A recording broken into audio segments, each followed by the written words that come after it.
Pinalakas ng Oriental Mindoro Police Provincial Office ang pagsasagawa ng Brigada Eskwela 2026 sa Cornelio Lintuwagan Memorial Elementary School sa Nauhan, Oriental Mindoro sa pamamagitan ng outreach program para sa humigit kumulang 500 benepisyaryo mula sa tribong Alangan. Ang aktibidad ay isinagawa sa pakikipagtulungan ng Nauhan Eagles Club bilang suporta sa temang Bayanihan sa Paaralan, nagkakaisa para sa kaayusan at kaalaman.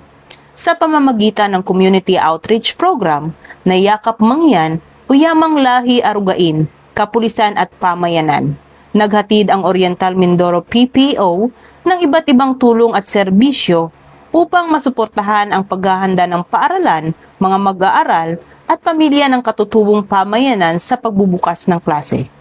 Kabilang sa mga ipinamahaging tulong ang school supplies, tsinelas, pagkain sa pamamagitan ng feeding program, libreng gupit, at cash assistance para sa paaralan. Nakatanggap din ang mga benepisyaryo ng personalized na payong bilang simbolo ng patuloy na pagkalinga, proteksyon at suporta ng kapulisan at mga katuwang na organisasyon sa komunidad ng mga mangyan. Ang Brigada Eskwela ay programa ng Department of Education na nakabatay sa diwa ng bayanihan at pakikipagtulungan ng iba't ibang sektor upang maihanda ang mga pampublikong paaralan para sa ligtas, maayos at makabuluhang pagbabalik eskwela ng mga kabataan. Sa pamamagitan ng Yakap Mangyan Program at Yakap ng Kapulisan sa Tribong Mangyan Program, muling pinagtibay ng Oriental Mindoro PPO ang pangako nitong ilapit ang serbisyo publiko sa mga katutubo at tiyaking walang sektor ang maiiwan sa layunin ng kaayusan, kaalaman, kapayapaan at seguridad.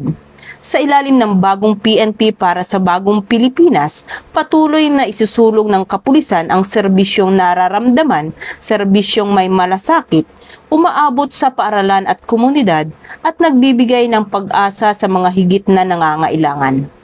Mula dito sa Campo Crame, ako ang inyong PNN correspondent, Patrulu Mandara Palogme, alagad ng batas, tagataguyod ng balitang pulis. Ito ang bagong PNP para sa bagong Pilipinas, serbisyong mabilis, tapat at nararamdaman.